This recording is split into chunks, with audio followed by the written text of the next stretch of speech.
Então, intuitivamente, nós temos que perceber que essa consciência, ela ao mesmo tempo se manifesta como consciência universal, oniabrangente, que tudo abarca, e ao mesmo tempo ela funciona como uma consciência pontual no nosso interior. Nós não podemos negar que existe uma consciência nossa, individual. Nós estamos vivendo essa consciência. O problema é quando nós achamos que essa consciência está separada do todo.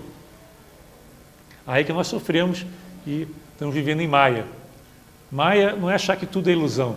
Maya é tomar uma coisa que é uma projeção, que é uma parte do todo, e achar que aquilo lá é a realidade última, que aquilo lá é o que importa, é o todo. É achar que nós somos independentes do resto do mundo, que nós podemos fazer o que bem queremos. Isso é uma grande ilusão. Agora, a nossa individualidade, ela tem uma realidade. Não teria sentido dizer que tudo aqui é Maya, tudo é ilusão, no sentido de que nada disso aqui é real. Existe uma realidade na nossa natureza individual. Agora, essa realidade, ela se confunde e se interpenetra com a realidade universal. Ela não pode ser vista como algo separado.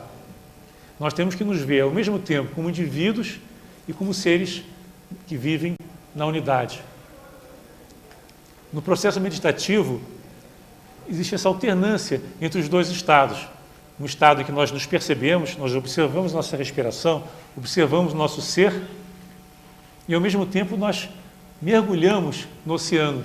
É como uma gota mergulhando no oceano. Nesse momento, nós não somos mais uma gota individual, nós somos o próprio oceano, nós somos o todo. Então, estar ciente das suas limitações, né, que nós, enquanto seres individuais, nós temos limitações, mas estar ciente, ao mesmo tempo, que essas limitações são relativas, elas só existem na medida que a nossa consciência está presa ao individual, ao corporal, ao material. E que essas limitações deixam de existir quando nós voltamos a transportar a nossa consciência para o nível do universal. E todos nós temos essa capacidade. Nós podemos oscilar entre a consciência individual, que é necessária, né, e a consciência universal da unidade. Nós podemos, ao mesmo tempo, nos ver como seres individuais, que nós andamos, nos locomovemos e nos relacionamos com o mundo, assim como seres que transcendem a todas as limitações que são intrínsecas à natureza material e nos identificamos com a própria divindade universal. Nesse momento, não há separação, não pode haver sofrimento e também não há nenhum tipo de separatividade. Então, se nós conseguimos, de certa maneira, projetar nossa consciência para um nível muito mais abrangente do que esse nível corporal, que é fechado, é estreito, é limitado, nós automaticamente podemos perceber que todos também têm essa capacidade e todos compartilham dessa mesma vida universal. Isso é uma coisa muito bonita, você entender, através de uma vivência intuitiva, que não pode ser intelectual essa vivência, ela tem que ser intuitiva, que a sua consciência é sua até um certo ponto, e o seu corpo, ele é seu até um certo ponto. Você tem que exercer uma função aqui na Terra individual. É por isso que você está aqui, né? Você está vivendo, você tem um corpo, você tem uma emoção, você tem uma personalidade, porque você tem um trabalho a desenvolver aqui nessa Terra. Mas conhecer os limites dessa individualidade é sabedoria. E todas as grandes filosofias falam a mesma coisa. Os indianos também falam muito nisso, né? Nos Upanishads está dito isso, né? Que o particular e o todo se interpenetram. Tem um aforismo dos Upanishads, que é muito bonito, do Isa Upanishad, diz o seguinte: o todo é isso, o todo é aquilo, tudo está contido no todo. Retire-se tudo do todo e ainda restará o todo. Quer dizer que cada partícula é o todo e não pode ser separada desse todo ao mesmo tempo, né? Se você tentar retirar tudo do todo, o todo ainda permanece, porque o todo é universal, é o todo abrangente. Então, nenhum ser, por menor que seja, por mais insignificante que possa parecer, é isolado dessa vida universal. Não existe nenhuma vida que não seja parte da vida universal. Não existe nenhum ser humano, por mais humilde, mais ignorante, que não seja nosso irmão, que não compartilhe dessa mesma natureza. Então, essa humildade de saber que nós somos apenas parte de um grande oceano, que nós existimos de uma forma efêmera, que nós, como seres individuais, somos quase nada, que a nossa existência só tem sentido dentro de um contexto universal, que nós existimos em função dessa vida universal e que nós estamos aqui para realizar uma função divina também. E daí que advém a noção indiana do Dharma, né? O Dharma advém dessa percepção que nós fazemos parte de um todo muito maior. E assim como numa orquestra sinfônica, nós temos uma função, temos uma nota a tocar, temos um trabalho a realizar. E esse trabalho é o nosso Dharma. Mas nunca esse trabalho está afastado do trabalho dos outros, ele é integrado, assim como na orquestra, cada músico tem que estar em harmonia com todos os demais músicos, ele não pode tocar o seu instrumento sozinho, ele tem que tocar em uníssono com os outros músicos. Na nossa vida também, nós temos que desenvolver essa capacidade de percepção do todo e afinar o nosso instrumento, de maneira que o nosso tom, a nossa vida, o desenvolver de todas as nossas ações seja totalmente puro, totalmente integrado com o todo. Isso que diferencia um ser desperto, um ser iluminado, de um ser comum. O iluminado já percebeu essa oniabrangência da vida, ele é uno em consciência com essa vida universal, ele percebe profundamente essa vida universal. Então ele pode estar aqui na Terra, mas ele não é dessa Terra, no sentido que ele não está preso, não está acorrentado a essa Terra. Ele vive no mundo, mas a sua ação é uma ação que não gera karma, é uma ação pura, uma ação desprendida, vamos dizer assim. Isso é uma coisa de grande beleza, você ser do mundo e, ao mesmo tempo, estar ciente que você é muito mais do que esse mundo, né? Você está aqui, você tem um corpo, você tem emoções, você tem um pensamento, e todos esses seus aspectos, esses seus princípios, né, têm que atuar nesse mundo. E eles têm um papel a cumprir, são limitados, mas você não é só aquilo, você é muito mais do que cada um desses aspectos. Cada célula é o todo, cada indivíduo é o todo. Nós somos o mundo, nós somos o próprio universo. Nesse sentido, né, sempre nós nos sentimos assim limitados, nós nos sentimos assim impotentes diante de problemas que estão chegando até nós, que parecem insolúveis, né? Nós temos que nos abstrair do problema, sair daquele nível onde o problema jaz, está ocorrendo, e expandimos a nossa consciência de maneira a ver tudo aquilo que está ocorrendo de um outro plano, num plano muito mais abrangente, num plano mais unitário, mais universal. Quando nós nos abstraímos dessas limitações que são típicas da vida material, nós vemos que aquilo que parecia terrível não é tão terrível mais, é apenas parte do processo. A vida nem sempre ela flui da maneira que nós imaginamos, ela tem uma dinâmica própria. Nenhum de nós faz aquilo exatamente como gostaria, nenhum de nós tem uma vida exatamente como planejou ter. As coisas vão acontecendo ao sabor do plano divino. E como nós não percebemos na sua totalidade esse plano, porque a nossa consciência não despertou completamente, nós não somos ainda um Buda em consciência, nós deixamos de perceber todos os aspectos que estão envolvidos na questão. E como nós vemos parcialmente essa questão, de forma limitada, então nós também estamos vendo a realidade de forma enganosa, de forma parcial. E aí surge o erro, ou seja, surge a má interpretação e surge o sofrimento. Então, sempre que nós estamos sofrendo, com certeza é porque nós não estamos conseguindo nos abstrair desse mundo da matéria, desse mundo assim, dos nossos desejos, das nossas emoções, dos nossos apegos. Nós estamos presos nesse mundo e não conseguimos sair fora para um outro plano. Então, quando você tem um problema, o segredo não é você brigar para tentar resolver o problema, que nem você disputa com uma pessoa, discute para tentar provar que você está certo e ela está errada. Você tem que se transportar para um outro nível, onde aquele problema simplesmente deixa de existir, porque ele nunca existiu. A sua percepção enganosa é que fazia daquele fato um problema. Se você se transporta para um outro nível, nenhum problema subsiste, porque você já é o todo. E nada pode estar fora dessa sua consciência universal. Então, eu gostaria de falar um pouco agora sobre o que o Lama Govinda chama desse processo de meditação. E ele faz um paralelo muito bonito dos 4 movimentos sinfônicos da meditação. E, como vocês viram, o nome do livro dele é o tema da nossa palestra, Meditação Criativa. Ele diz que a criatividade é um elemento fundamental nesse processo de libertação. Que é muito fácil dizer, não, eu quero chegar à consciência universal, mas como é que nós vamos chegar lá? Né? Como é que nós ultrapassamos, né, esse limiar, né, essa barreira aparente que existe entre a consciência nossa, intelectual, física, né, material, e uma consciência do todo? Que é muito fácil intelectualmente dizer, não, eu já sou o todo, mas se essa percepção for meramente intelectual, ela não vale nada, porque você vai continuar a agir de forma separatista, de forma conflituosa.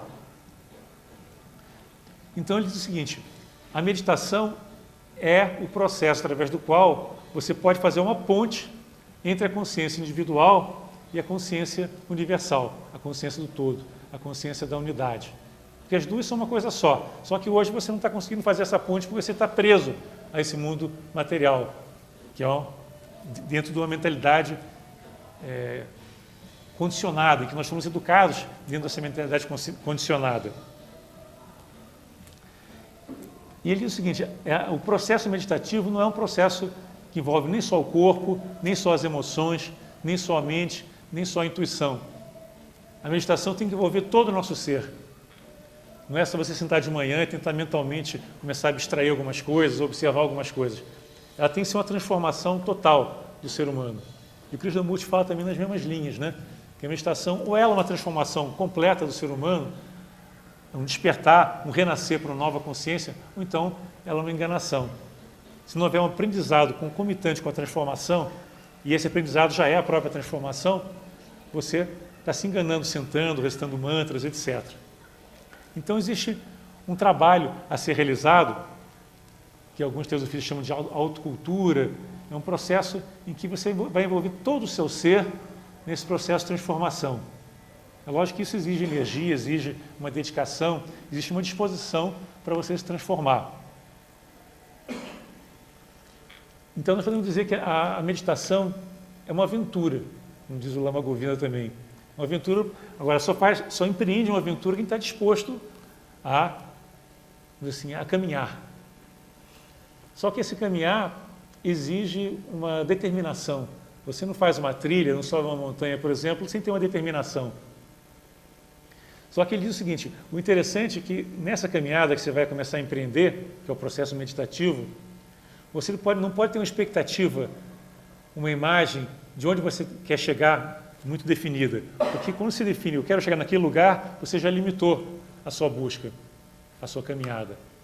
Porque qualquer projeção do resultado da meditação é uma projeção mental. A nossa mente, o nosso intelecto é sempre limitado. Nós estamos falando de um processo que envolve o despertar de uma consciência de unidade. Então esse processo tem que estar muito além da nossa mente racional, da nossa mente intelectual. Então não adianta a gente querer projetar como deve ser o final da nossa meditação, projetar cada passo da meditação intelectualmente, porque não é assim que funciona a coisa. Porque isso aí vai nos limitar, como tudo que é intelectual limita. Então, ele diz o seguinte, a meditação é uma aventura, é um caminhar, e a meta, ela vai se fazendo a cada passo. Olha que coisa bonita. Você descobre o próximo passo a cada passo que você dá. Você não pode saber, eu estou aqui e quero chegar naquele outro ponto. Você vai caminhando, porque a caminhada é a única coisa que você pode fazer. É que nem o fluxo do rio. Você vai fluir, porque a vida está fluindo através de você. Não é você que está caminhando, é a vida que está fazendo você caminhar. E ninguém pode ficar inerte. Então, uma dica que é dada é essa. Tente fazer tente sentir que essa caminhada é um processo em que você está sendo um canal para a vida divina. A vida está vivendo você, e não você está vivendo a vida. Você não comanda a vida é que faz com que você caminhe numa certa direção. E é por isso que a meta vai se fazendo a cada passo. Na medida que nós nos aperfeiçoamos, damos um novo passo, aquela meta que parecia tão interessante no passado deixou de ter sentido, porque nós já somos outras pessoas, nós já mudamos, nós já crescemos, já evoluímos, já nos transformamos. Então é interessante, né? Se nós voltarmos ao nosso passado mais remoto, até a época quando nós éramos crianças, os nossos objetivos de vida pareciam tão bobos, né? Tão infantis. E certamente, se nós continuarmos a evoluir, daqui a alguns anos nós vamos ver as nossas metas de hoje como talvez tendo pouca relevância para as metas mais profundas da vida. E é inútil você, enquanto está num nível muito material, conseguir imaginar o que vem a ser a consciência de um Bodhisattva, a consciência de um Buda. Está muito longe de nós. Nós não podemos imaginar. A nossa capacidade mental não nos permite isso. Agora, nós sabemos que existe uma possibilidade em nós. Nós somos divinos. E sendo seres divinos, nós podemos nos transformar, nós podemos chegar lá. Nós podemos chegar até a estatura de um Buda, de um Cristo, de um Krishna, de um Cristo. Porque todos nós somos divinos, nós somos células do mesmo todo. Só que nós ainda não percebemos totalmente essa magnitude, essa beleza, né? Nós vemos uma janelinha pequena ainda, essa realidade. Nós temos uma tênue noção do que vem a ser essa consciência universal. Mas nós sabemos que ela existe. Nós sabemos que existe um caminho a ser empreendido. Então existem duas possibilidades. Ou você está contente com a sua vida de sofrimento, com a sua vidinha fechada e continua da maneira que está e vai caminhando aos trancos e barrancos, vai dando um passo para frente, outro para trás, e a própria vida vai lhe ensinando algumas coisas. Ou então você decide a via rápida, né? Aquela via de quem quer atingir mais rapidamente essa consciência de unidade. E essa via rápida implica, lógico, uma determinação, como eu estava dizendo. Existe uma escolha no sentido de você definir que você vai caminhar para se autodescobrir. Você quer unir a sua consciência com a consciência universal. E você vê que todas as grandes religiões falam nessa união. No yoga também nós temos que o objetivo do yoga é a união. Que união? A união do ser individual com o ser universal, da consciência individual com a consciência cósmica. Então, você vê tanto na Índia como na China, como em todas as grandes filosofias, também aqui no Ocidente, essa ânsia de buscar a unidade é comum. Os métodos podem variar, mas o objetivo final tem que ser essa integração, essa harmonização do que já é ligado intrinsecamente, mas que está esquecido. Nós perdemos, de certa forma, essa percepção do todo. Então, nós temos que recuperar.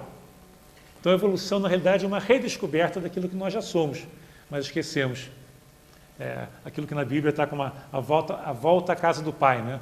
Você já estava na casa do Pai, mas esqueceu que você estava lá. Então, você tem que redescobrir a beleza, né? Tem que redescobrir como vale a pena você vivenciar novamente a unidade. Só que essa volta é um processo consciente. Você tem que partir da consciência do corpo que você tem hoje, a consciência das emoções que você tem, a sua consciência mental, começar a desenvolver a intuição e, a partir daí, fazer com que toda a sua consciência, envolvendo todos os níveis, cresça junto para envolver todo o seu ser. Então você vai redescobrir a sua natureza divina e vivenciar profundamente essa natureza. No yoga está dito que existe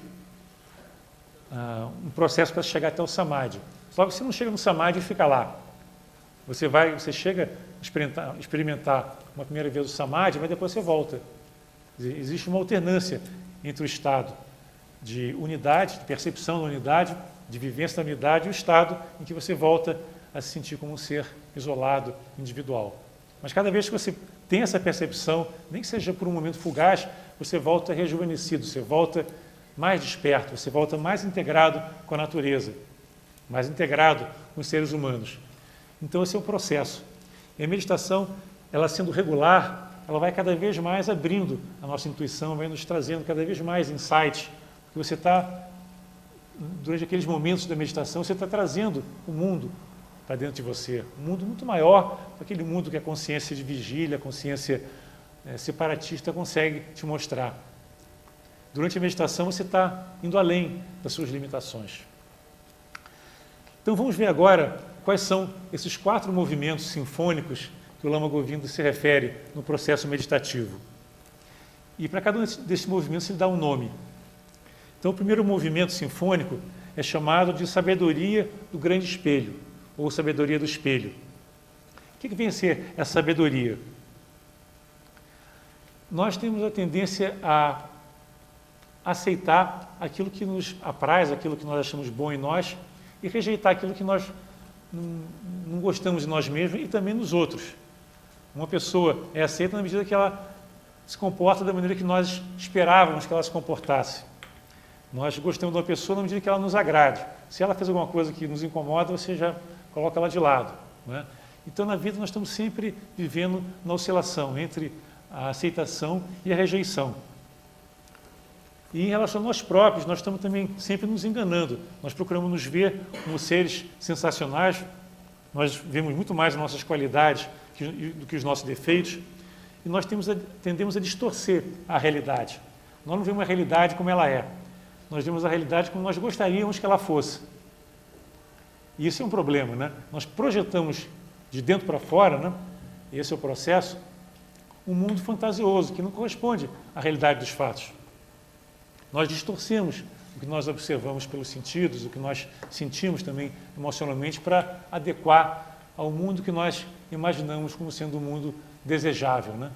Então, para satisfazer as nossas teorias, nossos desejos, nós distorcemos a realidade. Então, a sabedoria do espelho é você tentar ver as coisas como elas são.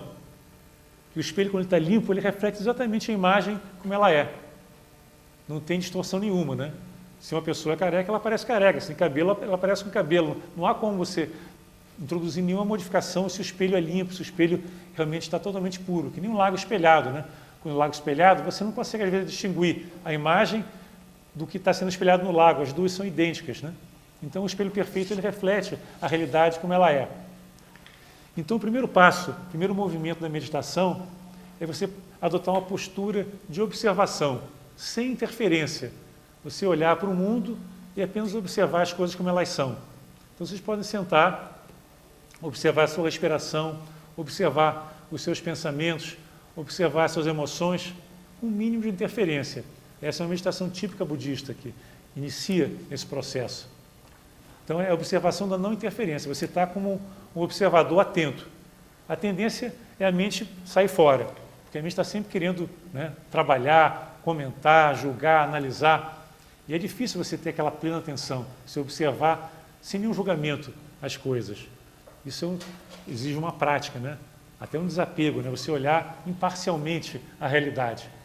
Porque se você vê a realidade de forma distorcida, lógico que você não vai nunca perceber a realidade como ela é.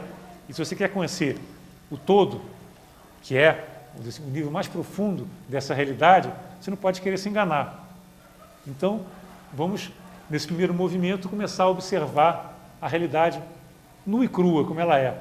Isso exige disciplina, porque a tendência é nós distorcermos a realidade. Uma pessoa fala alguma coisa sobre nós tendemos a distorcer, porque nós não aceitamos aquilo que a pessoa falou. Nós tentamos justificar os nossos atos, que são atos errados. Nós não tentamos, modificar a realidade para se adequar às nossas necessidades, nossos desejos, aos nossos anseios e até a imagem que as pessoas fazem de nós. Então, vamos tentar ser imparciais em relação aos outros e em relação a nós próprios. Simplesmente olhar, observar as coisas como elas são. Isso, lógico, que exige um desapego. Para você aceitar as coisas como elas são, você tem que estar desapegado. Se você tem um objetivo e deseja muito uma coisa, quer muito que aquela coisa aconteça, você não pode aceitar que ela aconteça diferente. Então você distorce a realidade, você quer que seja assim. Se você quer parecer um cara inteligente, você não aceita que uma pessoa te mostre uma limitação sua, uma falha sua de raciocínio. E assim, na vida, né, nós estamos sempre distorcendo a realidade. Então, o primeiro passo dessa meditação criativa é olhar as coisas imparcialmente, olhar sem julgamento, sem análise e com total honestidade. Então, nós temos que buscar essa fonte atemporal que está por trás de toda a realidade. Observar que tudo é um fenômeno transitório. Se nós estivermos apegados aos resultados, não percebemos que tudo é transitório, é mais difícil esse desapego, é mais difícil essa postura de imparcialidade, porque nós queremos chegar a algum lugar. Então, o desapego é resultado de uma percepção que tudo é efêmero, tudo é transitório, tudo é cíclico. E aí nós vamos começando a perceber que existe uma relação entre o nosso mundo interior e o mundo exterior, que a nossa consciência não só afeta o mundo exterior, como é afetada pelo mundo exterior. Se o mundo exterior gera uma série de estímulos negativos, nós não conseguimos manter a nossa tranquilidade, a nossa equanimidade, porque esse mundo exterior está agindo sobre nós. Nós percebemos que quando nós estamos agitados, nós transmitimos essa agitação também para o mundo à nossa volta, nossos amigos, nossos filhos, parentes, etc. Então, perceber essa inter-relação ajuda a você se manter mais ou menos assim, afastado, mas não afastado no sentido de negar, afastado no sentido de imparcialidade, observar cruamente as coisas. É como se o movimento estivesse ocorrendo e você só observando o movimento. E aí você começa a observar que tudo é movimento, inclusive seu pensamento também tem processo cíclico, sua emoção também é cíclica, o seu corpo, a sua respiração, você observa uma série de coisas interessantes e você aprende muito sobre a sua natureza e a natureza do universo. Então, a sabedoria de simplesmente observar é fundamental. E você percebe aquilo que eu estava comentando de ser uma onda que está fluindo. Você se sente como uma onda fluindo no oceano. E sente que você pode mergulhar mais fundo também. Você pode sair da superfície, onde você é uma onda, e pode ir lá no fundo, tentando conseguir uma vivência mais profunda da realidade. Aí nós chegamos, então, ao segundo movimento, que é a sabedoria equalizante, como diz o Lama Govinda. Essa sabedoria equalizante é decorrente do primeiro movimento.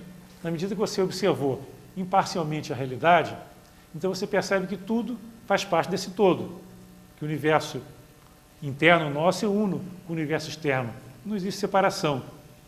Que todos esses seres que estão à nossa volta fazem parte desse mesmo universo. Eles compartilham através da respiração, através das emoções, o mesmo mundo. Está tudo interligado. Então você passa a se ver no outro também. Você vê que o outro não é diferente de você. Você está compartilhando a respiração, está compartilhando as energias, está compartilhando a terra, os mantimentos, está compartilhando o ar, compartilhando tudo.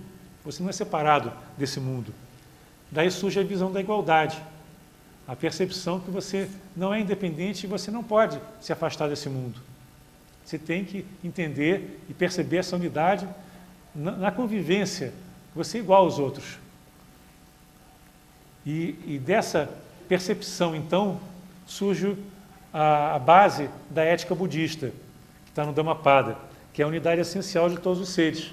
Na medida que você percebeu que tudo faz parte desse mesmo todo, inclusive você, que tudo está fluindo junto nesse mesmo rio, nesse grande rio que está se transformando e fluindo continuamente, você percebe que você não é melhor nem pior. Você é apenas uma célula no organismo, você é apenas uma parte dentro do todo e tudo está fluindo junto.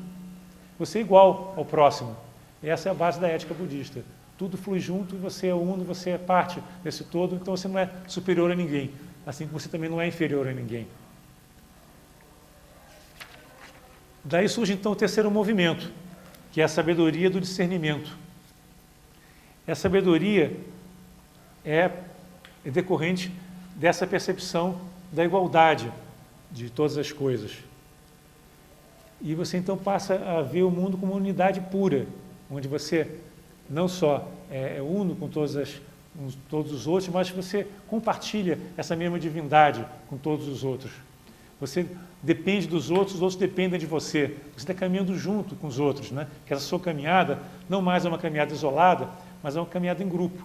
E que é mais fácil, inclusive, entender e caminhar em grupo, percebendo que você faz parte desse todo. Aí está o discernimento, então, para você separar e entender as duas coisas, que você é o indivíduo, como eu dizia, e é o todo, ao mesmo tempo.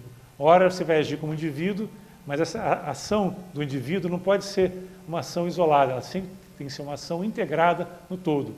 É um indivíduo agindo dentro de uma realidade muito maior que a realidade dele. É um indivíduo sendo um veículo daquilo que eu já chamei em outra palestra, da vida transpessoal. É a vida que está fluindo através de você, está se expressando através de você. E você está percebendo essa vida que está se expressando de uma forma maravilhosa através de você. Não só através de você, mas através dos outros também. É uma vida só que está fluindo. Não existe a minha vida e a sua vida. Não existe a minha energia e a sua energia. É a vida universal que está se expressando continuamente e ao mesmo tempo em todos nós. Então, a unidade está interagindo com a diversidade. O George Landale, que foi presidente da Sociedade Teosófica, ele tinha um lema, né? Em inglês era Together Differently, quer dizer, juntos, mas cada um da sua maneira, cada um junto com os demais. Então, você ser um indivíduo que está percebendo essa diversidade, está vivendo na diversidade, mas está no coração mantendo a unidade, está mantendo essa percepção do todo, é uma coisa de grande valor. E aí que entra o discernimento, né? Que só pelo intelecto você não consegue oscilar entre o individual e o coletivo, entre o individual e o universal. Você viver o universal e o individual, a unidade e a diversidade ao mesmo tempo, requer uma mente intuitiva, requer a mente que não está puramente baseado no intelecto. Então, a intuição vai se desenvolvendo nesse processo. Esse terceiro movimento é um movimento em que a intuição tem um papel fundamental, porque é só com a intuição que você pode ser ao mesmo tempo isso e aquilo. Você pode ser ao mesmo tempo uma unidade e pode ser o todo. Você é isso e aquilo ao mesmo tempo. Você está aqui e está fora ao mesmo tempo. Você vive dentro e fora. Você é um indivíduo que tem um nome, que tem uma presença, tem uma missão nessa terra, e você é o todo que está se expressando ao mesmo tempo aqui. E daí então surge o quarto movimento, que é o mais importante de todo, que é chamado a sabedoria que realiza, a sabedoria que empreende. Na medida que você percebeu essa unidade, você discerniu que você é uma unidade e é uma diversidade, você é o todo e está aqui presente ao mesmo tempo, você naturalmente tende a adotar uma postura de serviço. Você tende a ser um canal de serviço para a humanidade. Surge daí a compaixão. O que é a compaixão? É ter paixão com, é você sentir com, ser uno com as pessoas. É você passar a agir de uma forma totalmente desprendida. É aquela ação que nós chamamos de ação avatárica, né? É uma ação que não é egoística, é ação na inação. É uma ação que brota naturalmente da percepção do todo. Você está aqui agindo como um ser individual, mas essa ação não tem nenhum pingo de egoísmo. É uma ação que não cria nenhum tipo de karma, porque é uma ação pura. Ela é totalmente integrada, fundida com a vida universal. A sua ação é apenas um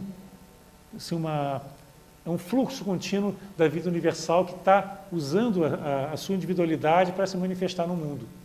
E essa vida universal só pode se manifestar no mundo através das suas células, através das suas individualidades, através dos seus pontos. Então o ponto e o todo estão interligados e são uma coisa só. Daí que surge então o voto do Bodhisattva, que vocês devem ter ouvido falar, né? Que é que o voto do Bodhisattva diz o seguinte: eu não vou me afastar desse mundo enquanto houver uma única alma, um único espírito que não tiver se iluminado também. Então o Buda, o Bodhisattva, eles renunciaram a uma vivência egoísta, vamos dizer assim, do nirvana, da liberdade, essa integração total, porque eles sentem que eles são unidos com todos nós. Seria impossível para eles abandonar a humanidade, porque eles são a própria humanidade. Então o voto do Bodhisattva é decorrente dessa percepção da unidade.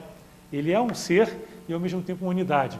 E ele está aqui justamente para fazer com que todos nós possamos despertar juntos, todos nós possamos nos iluminar, todos nós possamos nos transformar em um Buda. O Buda justamente vem de Budi, de iluminação, é aquele que se iluminou. E todos nós vamos chegar lá. E juntos é muito mais fácil nós caminharmos, né? Só que cada um tem o seu caminho. Mas nós podemos nos dar a mão desse caminho, nós podemos nos ajudar, nós podemos realizar essa unidade mais plenamente na medida que nós percebemos e atuamos como seres unos, como seres integrados, como seres que vivem ao mesmo tempo a sua individualidade, mas principalmente vivem a sua divindade.